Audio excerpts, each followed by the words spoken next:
वंदे मातरम शेतकरी मित्रांनो, आपण आज पुणे जिल्ह्यातील दौंड तालुक्यातील खोर या गावी आलो आहोत। या गावातील एका 10वी पास शेतकऱ्याच्या मुलाने सायकलवर सुरू केलेला शेतीपूरक व्यवसाय आज 50 लाखाची दरमहा उलाढाल करतोय। शेतकरी मित्रांनो, ही यशस्वी यशोगाथा जाणून घेण्या अगोदर आपण आपल्या चॅनलला अजूनही सबस्क्राइब केलं नसाल तर सबस्क्राइब जरूर करा आणि हा व्हिडिओ शेवटपर्यंत नक्की पहा। चला तर मग सुरू करूया आपल्या व्हिडिओला। तर आपल्या प्रेक्षकांच्या माहितीसाठी तुमचं नाव आणि इथला पत्ता सांगा। माझं नाव सागर बापू सनस, मुक्काम पोस्ट खोर, तालुका दौंड, जिल्हा पुणे। मला ह्या व्यवसायाकडे वळावंसं कसं वाटलं किंवा याची सुरुवात कशी झाली? मी कंपनीमध्ये काम करत होतो, तर माझं शिक्षण 10वी झालेलं आहे। तर मी कंपनीमध्ये काम करत होतो, भारत फोर्सला काम केलं, कल्याणी स्टीलला काम केलं, तर अशा विविध कंपनीमध्ये काम केलं। तर कंपनीमध्ये काही परवडत नव्हतं, तर परवडत नव्हतं म्हणून मी नर्सरीचा पहिल्यांदा छोटा उद्योग सुरू केला। नंतर नर्सरीवरती काही सेल झाला नाही चांगल्या प्रकारे, म्हणून परत एक गाडी घेतली आपण छोटीशी पिकअप, आणि त्या पिकअपमध्ये घेऊन पूर्ण गावागावावरती जाऊन शेतकऱ्यांना म्हणा, घरा शेजारी बंगल्यामध्ये लावायचे असतील तर पूर्णपणे आपल्यापासून 50 किलोमीटरच्या अंतराच्या परिसरामध्ये फिरून झाडं विकली आपण पहिल्यांदा जे आहे तर ते भरपूर म्हणजे स्ट्रगल करायला लागलं नर्सरीच्या बाबतीमध्ये मार्केटिंगसाठी। बरोबर, आपली नर्सरी जी आहे ती साधारण किती क्षेत्रावरती आहे? आता साधारणपणे आपली नर्सरी 5 एकरामध्ये नर्सरी आपण डेव्हलप केलेली पूर्णपणे। 5 एकरामध्ये साधारण सर किती प्रकारची झाडं आपल्याकडे मिळतात? आपल्याकडे जर झाडांचा प्रकार जर बघितले तर साधारणपणे फळझाडं जर बघितली तर साधारणपणे एक 70 ते 80 प्रकारचे फळझाडं आहेत, पाम झाडं आहेत, सावलीची झाडं आहेत आपल्याकडं। तुमच्याकडे जी आता 5 एकरमध्ये जी तुमची नर्सरी आहे त्या नर्सरीमध्ये एकूण झाडांची संख्या वगैरे किती असेल अंदाजे? आता जर आपण एकूण झाडांची जर संख्या मोजली तर 20,000 ते 25,000 रुपये आपल्याकडे नर्सरीमध्ये आता अवेलेबल असतात, छोट्यापासून मोठ्यापर्यंत। जसं की म्हणजे अगदी 3 महिन्यापासून एक 5 वर्षापर्यंत रोप आपल्याकडे अवेलेबल आहेत नर्सरीमध्ये। सर, तुमचे ग्राहक कुठपर्यंत आहेत? म्हणजे तुम्ही इथं लोकलला विकता की भारतभर विकता, कसं असतं तुमचं? आता पहिल्यांदा आपण लोकल विकत होतो, त्यासाठी भरपूर स्ट्रगल केलं, तर आता पूर्णपणे ऑनलाईन मध्ये भारतभर व्यवसाय आहे आपला। पूर्ण महाराष्ट्रात किंवा भारतात तुम्ही डिलिव्हरी? महाराष्ट्रामध्ये, भारतामध्ये व्यवसाय आपला। या व्यवसायामध्ये इन्व्हेस्टमेंट किती लागते किंवा कशा प्रकारे करावी लागते? तुम्ही आता आपल्याकडे पहिलं जर आपल्याकडे मदर प्लांट होते पहिले अंजिराचे, तर सुरुवात करायला म्हणजे आपण शून्यातूनच सुरुवात केली होती। अगदी एक 20,000 ते 25,000 सुरुवात केली होती आपण नर्सरीमध्ये। जी आपल्याकडे झाडं अवेलेबल आहेत त्या झाडांची जरा तुम्ही ओळख करून द्या ना, की कोणती झाडं? सुरुवात आपण तुमच्या मागच्या झाडापासून करूया। चालेल ना। हा, तर हा नारळ आहे, तर या नारळाचं वय मर्यादा साधारणपणे 2.5 वर्ष आहे। याची उंची आपण बघितली तर साधारणपणे एक 15 फुटापर्यंत उंची आहे या नारळाची। या नारळाची टी प्रताप व्हरायटी आहे। तर ह्या नारळाला साधारणपणे लावल्यानंतर ना एक 2.5 ते 3 वर्षामध्ये फळधारणा होती। तर रत्नागिरी कृषी विद्यापीठाने टी प्रताप ही व्हरायटी स्थापन केलेली आहे। याला साधारणपणे 200 ते 300 फळं येतात एका वर्षामध्ये। घेऊ आपण।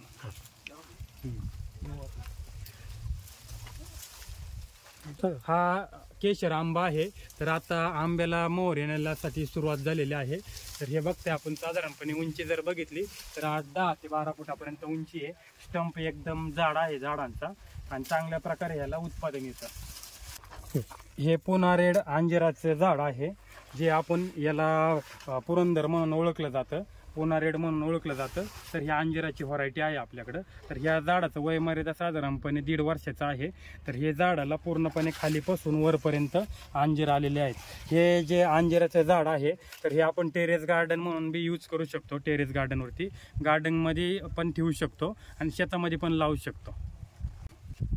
तर हे आपण जे जंगली झाडामध्ये जर बघितलं तर बेल आहे आपल्याकडं। तर हे बेलाचं झाड आहे, साधारणपणे एक 1.5 वर्षाचं बेलाचं झाड आहे। हे चांगल्या रीतीने याची कस्टमरला मागणी बघते। हे गुलमोहर आहे, तर गुलमोहर पण चांगल्या प्रकारे सावलीसाठी, फुलासाठी यूज करतात। ही आंब्यामध्ये तोतापुरी व्हरायटी आहे आंब्याची, तर चांगल्या प्रकारे कापून खाण्यासाठी आणि खायला पण गोड आंबा आहे तोतापुरी व्हरायटी आंब्याची। हे जे बघताय आपण, तर हे जे झाड आहे हे अंजिराचं डियाना व्हरायटीचं झाड आहे, जे आपण ड्राय करून, जे सुके करून जे अंजीर खातो दुकानामध्ये, जे 1200 ते 1400 रुपये किलो प्रमाणे जे अंजीर मिळतात, तर ती ही व्हरायटी आहे अंजिराची, डियाना व्हरायटी म्हणतात त्याला। ही जी व्हरायटी आहे तर ही व्हाईट जांभूळ म्हणून आहे, एकदम खाण्यासाठी बेस्ट आणि क्वालिटी लागतं हे जांभूळ।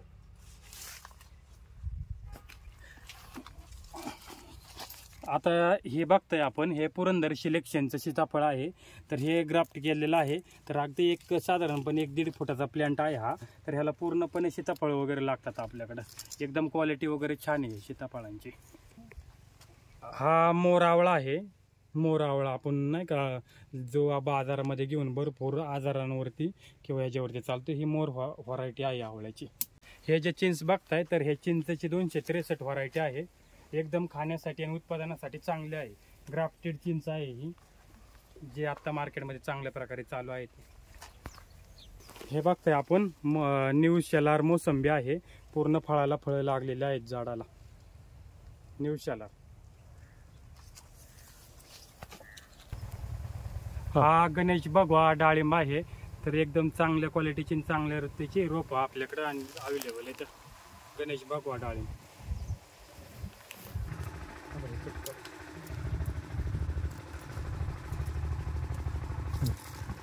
हे जे बघताय आपण ग्रीन ॲपल बोर आहे. एकदम खालीपासून वरपर्यंत पूर्ण बोराला बोर लागलेले आहेत. खाण्यासाठी एकदम गोड आणि चवदार बोर आहे. तर हे जे झाड आहे हे सरदार पिरू आहे, जो आपण आपल्या आजोबा पंजोबापासून चालत आलेला आहे. ही सरदार व्हरायटी आहे ही पिरूची. ही जी आहे ही स्वीट इमली आहे, याला गोड चिंच म्हणतो आपण.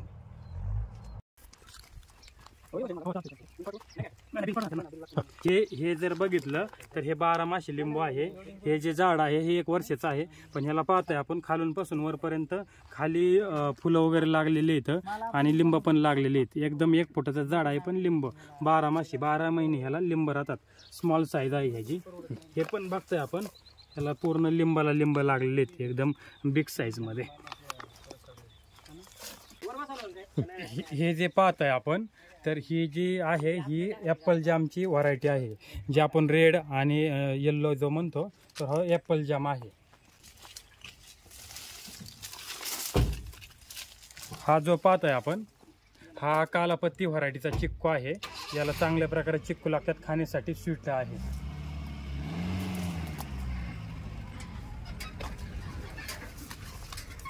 हा जो पाहतोय आपण कापा व्हरायटीचा फणस आहे हा.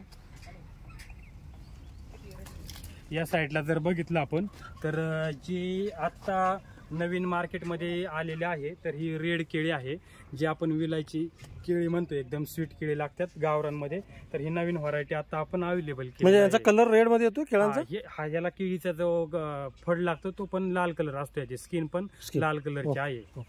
ही जी आहे ही कोकण बारडोलीची रोप आहेत. चांगल्या प्रकारे आपण झाडावरती तयार केलेली कलम आहेत. तर साधारणपणे ही गेल्या वर्षी तयार केलेली कलम आहेत मोठ्या साईजमध्ये. आता आपण पाहताय तर गेल्या वर्षी तयार केली होती, तर आता जे काही रोपं होती चांगल्या प्रकारे, तर आता म्हणजे पूर्ण झाडांना आता जांभळ्याच्या अवस्थेमध्ये आहेत. हे बघताय आपण पूर्णपणे जांभळं लागलेले आहेत. पूर्ण मोहरने गज भरलेलं झाड आहे हे.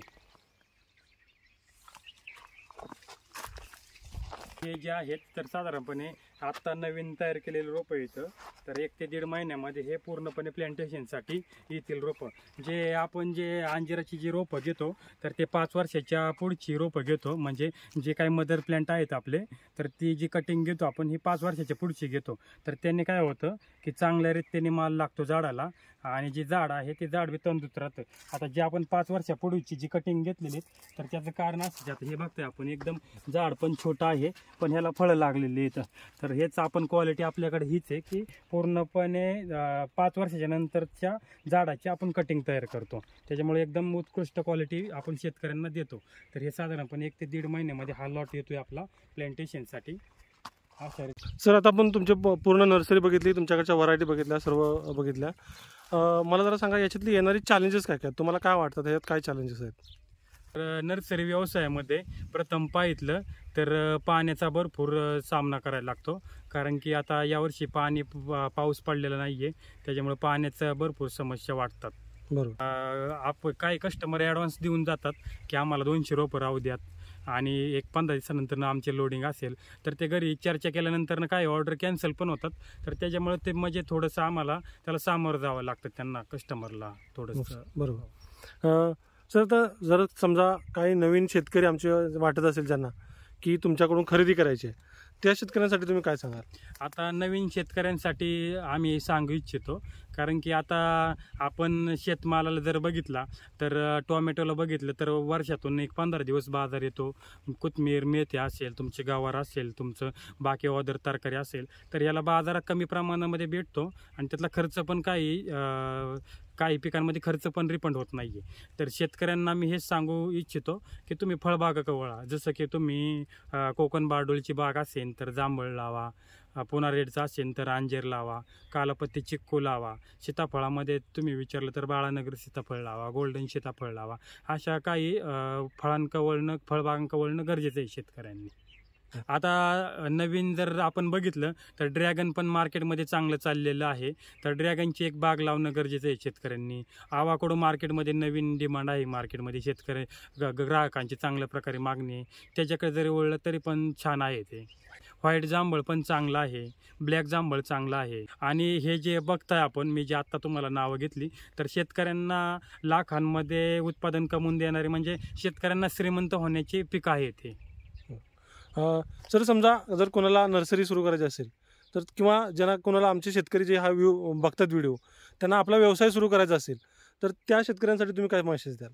व्यवसाय एकदम छान आहे, नर्सरीचा व्यवसाय केलं. फक्त ह्या नर्सरी व्यवसायामध्ये काय होतं की भरपूर नर्सरीवाले ह्याच्यामध्ये चुकीचे रोपं देतात किंवा शेतकऱ्याची फसवणूक करतात. तर ते न होता चांगल्या रीतीने मदर प्लॅन्ट स्वतः तयार करणे, त्याच्यावरती रोपं ग्राफ्ट करणे आणि त्यानंतर नर्सरीचा मोठ्या प्रमाणामध्ये व्यवसाय सुरू करणे. हे जे कोणी जीवनून आहेत नर्सरी चालू करण्यासाठी, तर त्यांनी पहिल्यांदा मदर प्लॅन्ट लावावे. जर तुम्ही आत्ता जी एक गोष्ट बोललात चांगली, ती मला खूप आवडली, की तुम्ही व्यवसायात येताना पैसे कमवायसाठी तर प्रत्येकजण येत असतो, पण ग्राहकासोबत प्रामाणिक असणं खूप गरजेचं आहे. त्याच्यामुळे तुमचा ग्राहक वाढत राहतो आणि तुमचा व्यवसायही वाढतो. तुम्ही कुठलाही व्यवसाय करत असाल तर त्याच्यामध्ये फसवणूक हे होता कामा नये. कारण की जे रोप देतो आपण, तर त्याच्यामध्ये शेतकऱ्याचा असेल किंवा कुठलाही व्यवसाय असेल तर त्याच्यामध्ये पूर्णपणे अवलंबून असतं किंवा त्यांचं फ्युचर अवलंबून असतं की आता आपण जर बाग लावली तर 2 वर्षानंतर ते आम्हाला 5 लाख रुपये कमवून देईन किंवा 10 लाख रुपये कमवून देईन, हे शेतकऱ्यांच्या अपेक्षा असतात. तर जे काही आपण झाडं देतो तर त्याच्यामध्ये पूर्णपणे चांगली झाडं देणं गरजेचं आहे. तुम्ही मार्केटिंग कशी करता? आता पहिली गोष्ट म्हणजे आपण सगळ्यात पहिल्यांदा फिरून झाडं विकली होती. त्यानंतरनं 50% लोकांचा रेफरन्सवरती आपल्याला नर्सरीला प्रसिद्धता आहे. जसं की म्हणजे आपण जे पहिली झाडं दिली होती त्याला चांगल्या प्रकारे उत्पादन निघलं, एकमेकांना रेफरन्स दिले, त्याच्यावरती 50% कस्टमर चालतं आणि बाकी आपलं व्हिडिओ वगैरे बघून, ऑनलाईन बघून, तर त्याच्यामधून आपल्याला भरपूर कस्टमर भेटतात. तर आपण नर्सरीचा व्यवसाय हा अशा रीतीने करतो की झाडं लावून पण देतो शेतकऱ्यांना आणि मार्गदर्शन पूर्णपणे फ्रीमध्ये आहे आपलं. म्हणजे जसं की तुम्ही एकदा प्लॅन्ट आपल्याकडून नेला, जोपर्यंत 30 ते 40 वर्ष मार्गदर्शन फ्री आहे आमचं. तुम्ही फोटो पाठवणार आणि आम्ही तुम्हाला त्याच्याबद्दल माहिती सांगणार की सर ह्याला अशा प्रकारे रोग झालेला आहे, तर हा स्प्रे घ्या. किंवा आंबा असेल किंवा तुमचं डाळिंब असेल, तुमचं परत नंतरनं चिक्कू असेल किंवा तुमचं जांभूळ असेल, तर ह्याची छाटणी कशी करायची, त्याला खतं कशा प्रकारे टाकायची, तर हे पूर्णपणे मार्गदर्शन फ्रीमध्ये आहे आमच्याकडं. बरं. सर, मी हा प्रश्न तुम्हाला विचारतोय, त्याचं उत्तर द्यायचं नाही द्यायचं तुम्ही ठरवू शकता. तुम्ही ज्यावेळेला घरोघरी जाऊन ज्यावेळेला झाडं विकत होतात तेव्हा साधारण तुमचा टर्नओव्हर काय होता आणि आता तुमचा टर्नओव्हर साधारण काय? आता ज्यावेळेस आपण घरोघरी झाडं विकत होतो तेव्हा आपण जास्त नाही पण एक 10-15 हजार रुपये आपण दिवसाला कमवायचो झाड विकून. तर आता आपण काय केलेलं आहे, लोकांना सर्व्हिस दिलेली पूर्णपणे, लोकांना ट्रस्ट आलेला आहे. तर आता काय नाही म्हणलं तरी आपले 30 लाखापासून 50 लाखापर्यंत मंथली आपला सेल आहे नर्सरीचा.